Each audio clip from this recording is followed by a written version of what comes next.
Hello retail traders, this is Washboardjim with a sneaky snake trading strategy where I talk about chart patterns, moving averages, and being in the now. And I just got back to my trading desk here after eating lunch, and I noticed something about the SPX. I don't know how that got on there, but this is a moving average that I use a lot. It's called the 63 EMA, and I like to use the 1 minute time frame.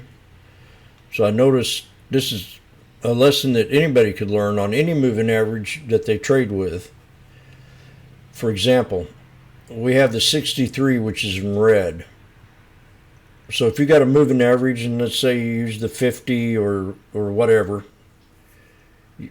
moving averages you use, if you can find that moving average that's consistent.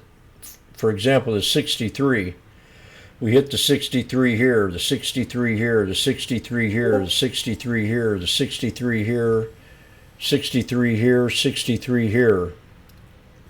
And I shouted out to the room, I said, we might be able to break this 63. When we do, I'm going to take the trade. And so we started busting above the 63 right here. And I jumped in it and scalped it for $240. The one above it is the 200 SMA. Then we got the 200 EMA.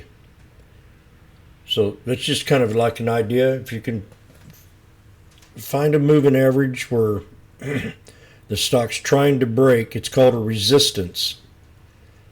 And we kept hitting it and hitting it and hitting it and hitting it. And then when it finally hit it, you can jump in it and scalp it for a few minutes and make a little bit of money. This is the SPX Lotto, which means the same day. It's supposed to be the 5200 strike, not the 52.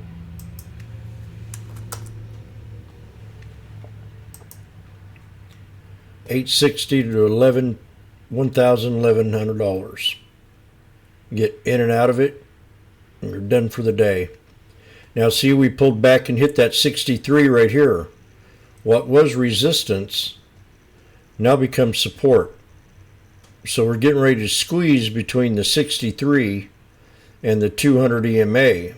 Now if we start running up here and it starts to respect the 9, that's the 9 EMA, we would start even a tighter squeeze. And then that would break the 200 and the 200 EMA up here, if we broke the 200 SMA. So just, if you can find a moving average that you use and it's consistent, that's called a resistance. Then once it breaks it, you can take it and run it up and then scalp it. That only took me like about 8 minutes, 7 minutes, and I got out of that trade. So this is the sneaky snake trading strategy where I talk about chart patterns, moving averages, and being in the now. And have a great day.